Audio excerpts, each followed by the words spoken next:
سوتے وقت اکثر و بیشتر لوگ یہ غلطی کرتے ہیں، یاد رکھیں اس غلطی کو ہرگز نہ ہونے دیں۔ اگر یہ آپ غلطی کرتے ہیں تو یاد رکھیے کہ ایسا آپ کو نقصان ہوگا جس کی کوئی تلافی نہیں ہو سکتی۔ حضرت ابو ہریرہ رضی اللہ تعالیٰ عنہ سے روایت ہے کہ ایک مرتبہ حضرت ابو ہریرہ رضی اللہ تعالیٰ عنہ خود اپنا واقعہ بیان فرماتے ہیں کہ جو بیت المال میں، حضرت ابو ہریرہ فرماتے ہیں کہ میں بیت المال میں کھڑا ہوا تھا اور نگہبانی کر رہا تھا کہ اس مال کو کہیں کوئی چرا کے نہ لے جائے، تو میں نے دیکھا کہ ایک شخص آیا اور آنے کے بعد اپنے بڑے بڑے لمبے لمبے ہاتھوں سے مال کو چرانا بیت المال میں سے شروع کر دیا۔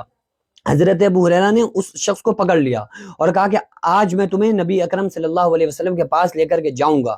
تو اس نے کہا کہ مجھے چھوڑ دو، میرے چھوٹے چھوٹے بچے ہیں اور میں اپنے بچوں کے لیے، بچوں کی بھوک کے لیے میں یہاں سے چوری کرنے آ گیا تھا۔ تو اب حضرت ابو ہریرہ نے کہا چلو ٹھیک ہے جاؤ، آج جا رہے ہو لیکن اب کبھی مت آنا۔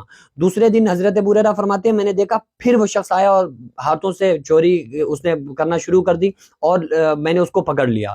پھر ابو ہریرہ نے کہا کہ آج پھر تم آ گئے، چلو آج ضرور نبی اکرم صلی اللہ علیہ وسلم کے پاس لے کر جائیں گے۔ اس نے پھر اپنے بچوں کا واسطہ دیا کہ چھوٹے چھوٹے بچے ہیں، چھوڑ دو، آج کے بعد میں کبھی نہیں آؤں گا۔ تو حضرت ابو ہریرہ نے اس کو چھوڑ دیا۔ پھر آقا علیہ الصلوۃ والسلام کے پاس جب دوسرے دن حضرت ابو ہریرہ آتے ہیں تو آقا علیہ السلام نے فرمایا اے ابو ہریرہ کیا ہوا تمہارے ساتھ رات میں، تمہارے اس چور کے ساتھ کیا ہوا؟ تو کہا یا رسول اللہ اس نے بچوں کا اپنے واسطہ دیا، میں نے اسے چھوڑ دیا۔ تیسرا دن آیا، آقا علیہ السلام نے فرمایا آج وہ پھر آئے گا۔ تیسرے دن وہ جب پھر آیا تو حضرت ابو ہریرہ نے اسے پکڑ لیا اور کہا کہ آج میں تجھے ضرور حضور صلی اللہ علیہ وسلم کے پاس لے کر جاؤں گا۔ تو اس نے کہا کہ اے ابو ہریرہ آج مجھے چھوڑ دو، آج میں تمہیں ایک ایسا وظیفہ بتا کر کے جا رہا ہوں، اگر تم رات میں سونے سے پہلے اس وظیفے کو کر لو، اس کو پڑھ کے اپنے مال پر پھونک دو گے تو کوئی بھی تمہارے مال کو چوری نہیں کر سکتا، کوئی چور تمہارے مال کو نہیں چرا سکتا۔ تو کہا کہ بتاؤ کیا وظیفہ ہے؟ تو اس نے آیت الکرسی بتائی کہ اللہ لا الہ الا هو الحی القیوم، جو آیت الکرسی ہے نا، اس نے کہا کہ یہ آیت الکرسی پڑھ کے اگر تم اپنے مال پہ دم کر دو گے تو تمہارا مال کبھی کوئی نہیں چرا سکتا۔ تو وہ شخص چلا گیا۔ حضرت ابو ہریرہ رضی اللہ تعالیٰ عنہ چوتھے دن آقا علیہ الصلوۃ والسلام کی بارگاہ میں، آقا علیہ السلام نے فرمایا ابو ہریرہ کیا ہوا تمہارے ساتھ رات میں، تمہارے چور کے ساتھ تم نے کیا کیا؟ کہا یا رسول اللہ وہ آیا تھا، اس نے اپنی غریبی اور محتاجگی کا میرے سامنے اظہار کیا، میں نے اسے چھوڑ دیا، لیکن اس نے مجھے آج ایک ایسا وظیفہ بتایا ہے اور یہ کہا ہے کہ اگر اس وظیفے کو پڑھ کے دم کر دو گے تو کوئی چور تمہارے مال کی چوری نہیں کر سکتا۔ تو آقا علیہ الصلوۃ والسلام نے فرمایا ابو ہریرہ اس نے کون سا وظیفہ بتایا، سناؤ مجھے۔ تو حضرت ابو ہریرہ نے آیت الکرسی پڑھ کے سنائی اور کہا یا رسول اللہ صلی اللہ علیہ وسلم اس نے یہ آیت الکرسی جو قرآن آیات ہے یہ اس نے مجھے بتائی اور کہا کہ اپنے مال پہ پڑھ کے اگر دم کر دو گے تو کوئی چور تمہارے مال کی چوری نہیں کر سکتا۔ تو حضرت آقا علیہ الصلوۃ والسلام نے فرمایا اے ابو ہریرہ جانتے ہو وہ کون تھا 3 دن سے آنے والا اور مال کو چرانے والا تھا کون؟ کہا یا رسول اللہ میں نہیں جانتا۔ کہا وہ شیطان تھا اور تمہارے مال کو کم کرنے کے لیے آیا تھا بیت المال میں سے کہ ہم اس میں سے چوری کر لیں اور ہٹا دیں، مال کم کر دیں تو غریبوں کی کم ہیلپ ہو سکے اور غریبوں تک کم مال پہنچے۔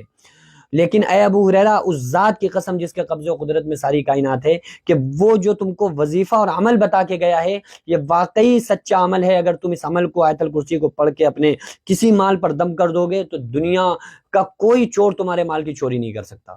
تو اس لیے ہم لوگوں کو چاہیے کہ جب رات کو سوئیں تو سونے سے پہلے آیت الکرسی، کچھ عورتیں اور مرد ایسے ہیں جن کے وظائف میں ہے کہ وہ آیت الکرسی وغیرہ پڑھتے ہیں، پڑھیں ٹھیک ہے، اور اس کے ساتھ درود شریف بھی پڑھ لیا کریں، 3 مرتبہ درود شریف جو بھی آپ کو یاد ہو، پھر 3 مرتبہ آیت الکرسی، 3 مرتبہ نہیں پڑھ سکتے تو پھر 1 مرتبہ ہی۔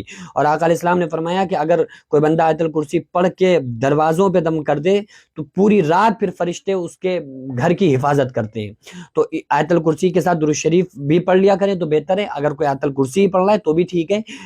تو رات میں یہ ہرگز ایسا نہ ہو، ایسی غلطی نہ کریں کہ آپ بغیر پڑھے سو جائیں، کیونکہ اس کا پھر نقصان بہت زیادہ ہو سکتا ہے جس کی تلافی پھر نہیں ہوگی۔ بھائی کوئی مال آگے چوری کر کے لے کے چلا گیا، اب کیا ہے؟ اب تم آگے سے پڑھو گے، اب کون آ رہا ہے تمہارا مال چوری کرنے؟ تو پہلے سے ہمیں آقا علیہ السلام نے جو بتایا ان کو اگر ہم کریں گے، ان وظائف پہ عمل کریں گے تو انشاءاللہ ہم بڑے بڑے حادثات سے محفوظ رہیں گے۔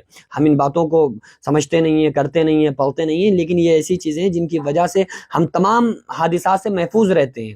لوگ کہتے ہیں یار ہمیں اس کا اثر تو دکھتا نہیں ہے، ضرور اثر ہوتا ہے۔ آقا علیہ السلام نے فرمایا الدعاء یرد البلا، دعا بلا کو دفع کر دیتی ہے۔ جب آپ کوئی وظیفہ کریں گے، دعا پڑھیں گے، اور وہ وظیفہ جو حضور صلی اللہ علیہ وسلم سے ثابت ہے، جب کوئی دعا کریں گے، وظیفہ پڑھیں گے، تو انشاءاللہ جو آفت اور مصیبتیں تم پہ آنے والی ہوں گی وہ تمہیں پتہ بھی نہیں چلے گا ختم ہو گئی۔ بھائی کوئی مصیبت آنے والی تھی اور آپ وظیفہ پڑھتے ہیں، وہ مصیبت نہیں آئی، تو آپ تو سمجھ رہے ہو کہ کچھ ہو ہی نہیں، لیکن آپ کو کیا پتا کہ وہ اللہ نے آپ کو کون کون سے حادثات سے بچایا ہے۔ تو اس لیے ہم لوگوں کو ان وظائف پہ کو کرنا چاہیے جو آقا علیہ الصلوۃ والسلام نے ہم کو بتائے ہیں۔